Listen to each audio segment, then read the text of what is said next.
Hi friends, ಇವತ್ತು ಏನಂತಾರಮ್ಮ ಇದಕ್ಕೆ broccoli ನೋಡಿ. ನನ್ನ ಮಗಳಿಗೆ ಗೊತ್ತಿದೆಯಾ ಇಲ್ಲ ಅಂತ ಟೆಸ್ಟ್ ಮಾಡ್ತಾ ಇದ್ದೆ. ನಾನು ಗೊತ್ತಿದೆ, ಈ ತರಕಾರಿ ಬಗ್ಗೆ ಗೊತ್ತಿದೆ. ಓಕೆ, ಇವತ್ತು ಬ್ರೋಕ್ಲಿ ಪಲ್ಯ ಮಾಡ್ತೀನಿ ಫ್ರೆಂಡ್ಸ್. ಇವತ್ತು ಬ್ರೋಕ್ಲಿ ಪಲ್ಯ ಮಾಡ್ತಾ ಇದ್ದೀನಿ. ಬ್ರೋಕ್ಲಿನ ಈ ಥರ ಉದ್ದುದ್ದ ಕಟ್ ಮಾಡ್ಕೊಂಡಿದ್ದೀನಿ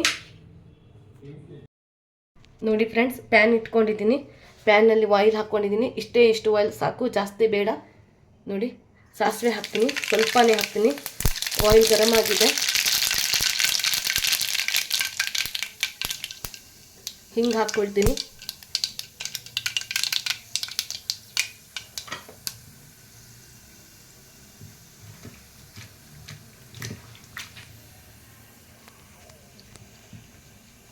ಹಿಂಗೆ ಹಾಕ್ಕೊಂಡಿದ್ದೀನಿ ನೋಡಿ.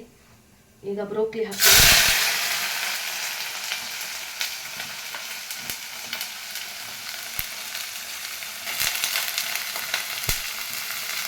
ಚೆನ್ನಾಗಿದೆ ಬ್ರೋಕ್ಲಿ. ಸ್ವಲ್ಪ ಗ್ರೀನ್ ಇರೋದು ತಗೊಳ್ಳಿ. ನನಗೆ ಬಂದು 2-3 ದಿನ ಆಗೋಯ್ತು. ಫ್ರೆಶ್ ಆಗಿರುತ್ತೆ ಬ್ರೋಕ್ಲಿ, ಚೆನ್ನಾಗಿರುತ್ತೆ. ಸ್ವಲ್ಪ ಉಪ್ಪು ಖಾರ ಜಾಸ್ತಿ ಹಾಕ್ಬೇಕು ಅಷ್ಟೇ.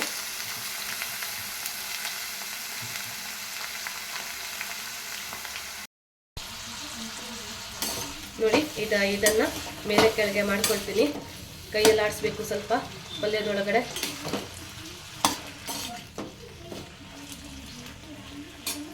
ಹಾಗೆಯೇ ಉಪ್ಪು ಹಾಕ್ಕೊಳ್ತೀನಿ. ರುಚಿಗೆ ತಕ್ಕಷ್ಟು ಉಪ್ಪು ಹಾಕ್ಕೊಳ್ಳಿ. ಹಾಗೆ ಟೊಮೆಟೊ ಹಾಕ್ಕೊಳ್ತೀನಿ.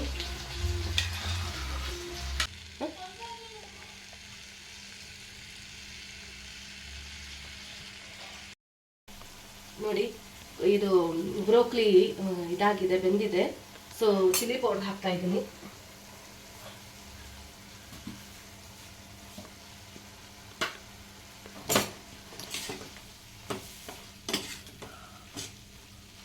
ಹಾಗೆಯೇ ಬೆಳ್ಳುಳ್ಳಿ ಹಾಕ್ಕೊಳ್ತೀನಿ.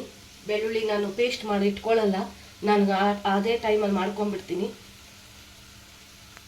ನಾನು ಹೊರಗಡೆಯಿಂದನೂ ಬೆಳ್ಳುಳ್ಳಿ ಆಮೇಲೆ ಶುಂಠಿ ಪೇಸ್ಟ್ ಎಲ್ಲ ತರಲ್ಲ. ನಾನೇ ಮನೆಯಲ್ಲಿ ಅಂದರೆ ಯಾವ್ಯಾವಾಗ ಬೇಕೋ ಆವಾಗ ಅದೇ ಟೈಮಲ್ಲಿ ಮಾಡ್ಕೊಂಡ್ಬಿಡ್ತೀನಿ. ಫ್ರೆಶ್ ಆಗಿ ಮಾಡ್ಕೊಂಡ್ಬಿಡ್ತೀನಿ. ಎಷ್ಟೇ ಅಂದ್ರೂ ಹೊರಗಡೆ ಈ ಗಾರ್ಲಿಕ್ ಮತ್ತು ಈ ಶುಂಠಿ ಪೇಸ್ಟಲ್ಲಿ ಪ್ರಿಸರ್ವೇಟಿವ್ ಹಾಕಿರ್ತಾರೆ. ಸೊ ಹಾಗಾಗಿಬಿಟ್ಟು ನಾವೇ ಮನೆಯಲ್ಲಿ ನಮ್ಗೆ ಯಾವ ಟೈಮಿಗೆ ಬೇಕೋ ಆ ಟೈಮಿಗೆ, ಅಂದರೆ ಯಾವಾಗ ನಾವು ಯೂಸ್ ಮಾಡ್ತೀವಿ ಆ ಟೈಮಲ್ಲಿ ಮಾಡಿಕೊಂಡ್ರೆ ತುಂಬ ಚೆನ್ನಾಗಿರುತ್ತೆ, ಫ್ರೆಶ್ ಆಗಿರುತ್ತೆ.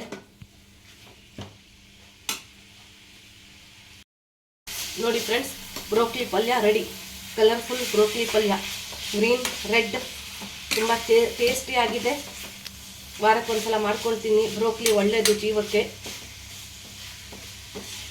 Thank you for watching. Like ಮಾಡಿ, ಶೇರ್ ಮಾಡಿ, ಸಬ್ಸ್ಕ್ರೈಬ್ ಮಾಡಿ. ನಾವು ಒಳ್ಳೆ ರೆಸಿಪಿಗಳನ್ನ ತೊಗೊಂಡು ಬರ್ತೀನಿ. ಬಾಯ್.